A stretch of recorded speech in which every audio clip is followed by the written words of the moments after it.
அனைவருக்கும் வணக்கம். கொக்கு பறக்குது பாப்பா, வெள்ளை கொக்கு பறக்குது பாப்பா. அந்த கொக்கு நம்மை கொல்ல வந்த கொக்கு. அந்த கொக்கு நம்மிடம் வர்த்தகம் பேச வந்த கொக்கு. அந்த கொக்கு நம் வாழ்க்கையை கெடுக்க வந்த கொக்கு.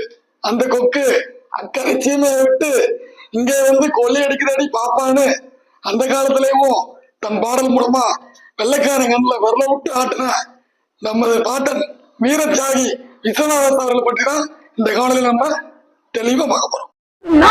என் தமிழ் மீது, என் தாயின் மீது, என் தலைவர் மீது சத்தியம் விட்டு சொல்றேன், இந்த நிலம் எனக்கு சிக்கிட்டு நீ செத்த. 1886 ஜூன் 16 அன்று சிவகாசியில ஒரு மருத்துவர் குடும்பத்துல நம்ம வீரதாயி ஐயா விஸ்வநாதன் அவர்கள் வந்து பிறக்கிறாங்க. அந்த காலகட்டத்திலே பார்த்தோம்னா அவரு சிவகாசியை சுற்றி உள்ள பகுதிகள்லாம் வந்து வெயில் மழை பார்க்காம எங்கெங்க இடத்துல நாடகம் நடக்குதோ அந்த நாடக மேடைகள்ல வந்து அவங்க வந்து எவ்வளவு தூரமா இருந்தாலும் வந்து அங்க போய் அந்த நாடகத்துல அவ்வளவு ஆர்வமா வந்து பாத்துக்கிறாங்க. அப்படி பாத்துக்கிட்டே இருக்கும் போது காலப்போக்கில் என்ன ஆகுதுன்னா அந்த நாடக கூடாரமே அவருக்கு வந்து ஒரு கல்வி கூடாரமா அமைஞ்சிருது. காலப்போக்கில் அதிலே மூழ்கி அவரோட நாடக திறமையை வந்து நல்ல அந்த கலையை உள்வாங்கி அந்த திறமையை வெளிப்படுத்த ஆரம்பிக்கிறாரு. அப்படிப்பட்ட காலகட்டத்துலதான் நாடக உலகின் இமயம்னு போற்றக்கூடிய ஐயா சங்கரதாஸ் சுவாமிகள் வந்து நம்ம விஸ்வநாதாஸ் ஐயா வந்து பாக்குறாங்க. அவங்களோட ஆர்வத்தை வந்து கண்டறிஞ்சு அது இயற்கையாவே நல்ல குரல் வளம், நடிப்பின் மேல உள்ள திறமை இதெல்லாம் பார்த்து அவங்களுடைய நடிப்பு திறமையை வெளியில கொண்டு வர்றதுக்காண்டி முதல்ல நாடகத்துல வந்து ஐயாவை அறிமுகப்படுத்துறாங்க.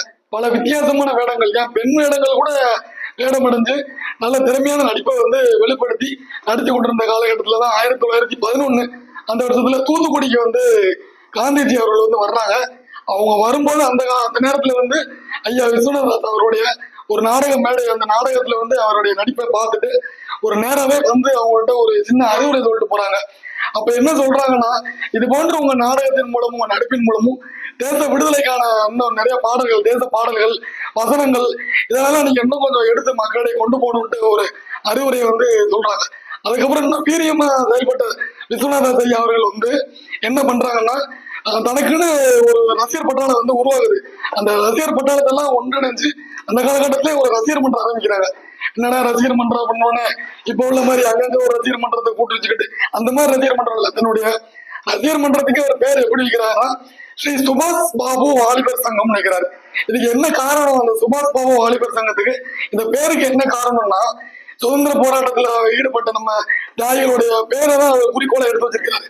அதாவது நேதாஜி சுபாஷ் சந்திர போஸ்ல உள்ள சுபாஷையும் காந்திஜி அவர்களுடைய குடும்பத்துல அவரோட கூப்பிடக்கூடிய பேரான பாபுஜிங்கிற பேரையும் இணைச்சு சுபாஷ் பாபு வாலிபர் சங்கம் தொடங்கப்பட்ட பிறகு அதை முன்னிறுத்தி பல போராட்டங்களை வந்து தொடர்ந்து வந்து செஞ்சுக்கிட்டு இருந்தாங்க.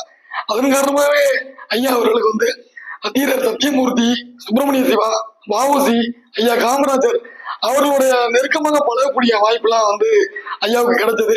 அந்த காலகட்டத்துல சுப்பிரமணிய சிவா வந்து ஒரு முழக்கம் விட்டாங்க, அந்நிய பொருட்களை வாங்காதீர்கள், சுதேசி பொருட்களை வாங்க வேண்டும்னு ஒரு முழக்கம் விடுறாங்க. அவன் முன்னிறுத்தி தன்னுடைய நாடகத்துல பாடின பாட்டு அந்த கொக்கு பறக்குதடி பாப்பா, வெள்ளை கொக்கு பறக்குதடி பாப்பாங்கிற பாட்டை ஐயா விஸ்வநாதன் வந்து பாடினாங்க. அன்றைய காலகட்டத்துல அந்த பாடல் வந்து ஒரு பெரும் தாக்கத்தை வந்து ஏற்படுத்துச்சு. அதனாலேயே ஆங்கிலேயர்கள் வந்து என்ன செஞ்சாங்கன்னா, இனி இவர் பாடக்கூடாது, இது போன்ற தேசபக்தி பாடல்கள், தேசபக்தி வசனங்கள் இதெல்லாம் பாடக்கூடாதுன்னு அவருக்கு ஒரு தடையே போட்டிருந்தாங்க. நாடகத்துக்கு மூலமா தன்னுடைய எதிர்ப்பு தெரிவிச்சுட்டு வர்ற காலகட்டத்துல ஒரு சம்பவம் நடந்துச்சு. அதாவது ஒரு நாடகத்துல வந்துட்டு அவரை முருகன் வேடம் மட்டும் நடிச்சுட்டு இருக்கிறாரு. அவரை கைது பண்றதுக்கு வந்து காவல்துறை வர்றாங்க. நாடகம் முடிஞ்சோடனே கைது பண்ணும் போது உங்களை கைது பண்றோம், பிடிவாரண்ட் இருக்கு அப்படின்னு சொல்லி காவல்துறை சொல்றாங்க. உடனே ஐயா என்ன கேட்கறாங்கன்னா, பிடிவாரண்ட் இருக்கு, யார் பேர்ல இருக்குது அப்படிங்க கேட்கல, விஸ்வநாதாஸ் அப்படிங்கிற உங்க பேர்ல தான் பிடிவாரண்ட் வாங்கிட்டு வந்திருக்கோம் அப்படின்னு சொல்லல. ஐயா என்ன சொல்றாங்கன்னா, இந்த மேடையில இப்ப பேசுறது நான் இல்ல, முருகப்பெருமான் தான் பேசுறாரு, நீங்க முருகப்பெருமான் மேல பிடிவாரண்ட் வாங்கிட்டு வாங்கன்ட்டு அப்பயே மக்களை குழப்பி அக்கடிக்கிறக்கூடிய திறனும் கொண்டு வராதான் ஐயா வீர மருத்துவர் விஸ்வநாதாஸ் அவர்கள் வந்து இருந்திருக்காங்க. அதே மாதிரி தொடர்ச்சியா பல போராட்டங்கள் முன்னெடுத்த பிறகும் 1938 திருமங்கலத்துல வச்சு ஒரு ஆங்கிலேயர்களுக்கு எதிராக ஒரு அந்த அடக்குமுறைக்கு எதிராக ஒரு போராட்டம் நடக்குது. தன் மகனோட அந்த போராட்டத்துல வந்து கலந்துகிட்டு இருக்கும் போது காவல்துறை வந்து அவரை கைது நடவடிக்கை எடுத்து கைது பண்ண வர்றாங்கன்னு தெரிஞ்ச பிறகும் அவர் ஒரு வீர முழக்கம் பண்றாரு, போலீஸ் புலி கூட்டம் நம்மேல் போடுறது கண்ணோட்டம் அப்படின்னு சொல்லி வீர முழக்கத்தை முன் வச்சு அந்த போராட்டத்தை வந்து எடுக்கிறாங்க.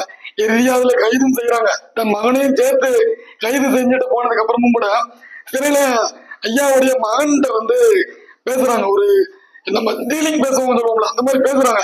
அதை இனிமேல் நீங்க வந்து இந்த இந்திய தேசிய விடுதலைக்காக நீங்க வந்து பாடல்களோ வசனமோ எதுவும் நீங்க எழுதக்கூடாதுன்னு சொல்லுங்க, இப்பயே உங்களை வந்து நாங்க வெளியில விடுறோம் அப்படின்னு சொல்றாங்க. அதை வந்து தன்னுடைய அப்பா கிட்ட தன்னுடைய தகவலை பகிர்ந்துக்கிடணும், அவரோட ஆலோசனை கேட்கணும்னு சொல்லி அப்பயே அவர்கிட்ட ஐயா கிட்ட கேட்கும் போது ஐயா வீர மருத்துவர் விஸ்வநாத தாஸ் அவர்கள் சொன்ன விஷயம், ஆங்கிலேயரோட மண்டையிட்டு நீ வெளியில போய் உன் மனைவியோட வாழ்றதுக்கு சிறையிலேயே நீ செத்துடலாம், நீ செத்து மாவீரனா வாழலாம் அப்படின்னு ஒரு சொன்னதாகவும் ஒரு வரலாறு இருக்கு. இறுதியாக திரும்ப 1940 வந்து ஒரு 5 நாள் கொண்ட ஒரு நாடகம் வந்து ஏற்பாடு செய்யறாங்க. அந்த நாடகத்துல வந்துட்டு நாடகம் நடிச்சுக்கிட்டு இருக்கும் போது முருகன் வேடம்னா அந்த வள்ளி புராண கதைன்னு சொல்லுவோம்ல, அந்த கதையில முருகன் வேடம் நடிக்கிறாங்க. அதுல மயில் மேல் அமர்ந்து அந்த வேடம் மட்டும் நடிச்சு கொண்டிருக்கும் போதேவும் தன்னுடைய உயிர் போனதாக வந்து ஒரு வரலாறு இருக்கு. 1940 டிசம்பர் 31 வந்து இறுதியா இறந்துடுறாங்க. நாம் வாழும் காலகட்டத்துல 29 முறை சிறை சென்ற ஒரு வீரன் தாத்தா நமது பாட்டன். அவருடைய வரலாற்றை வந்து நமது திராவிட மாடல் அரசோ இல்ல இதுவரை ஆண்ட அரசோ வந்து வெளியில கொண்டு வந்திருக்காங்களா அப்படின்னா இதுவரைக்கும் வந்த மாதிரி இல்லை. எனவே இது போன்ற வரலாற்றுல அழிக்கப்படும் மறைக்கப்படும் நம்மளுடைய தமிழ் முன்னோர்களுடைய வரலாறை தொடர்ந்து நம்ம காணுவதற்கு நம்ம ராசை தமிழா வலைவழியில தொடர்ந்து இணைஞ்சிருங்க. இந்த காணொலியை பரவலாக பகிர்ந்து உதவும். மேலும் இது போன்ற தகவலை தெரிந்து கொள்வதற்கு நீங்கள் நம்முடைய வலைவழியில் இணைந்திருங்க.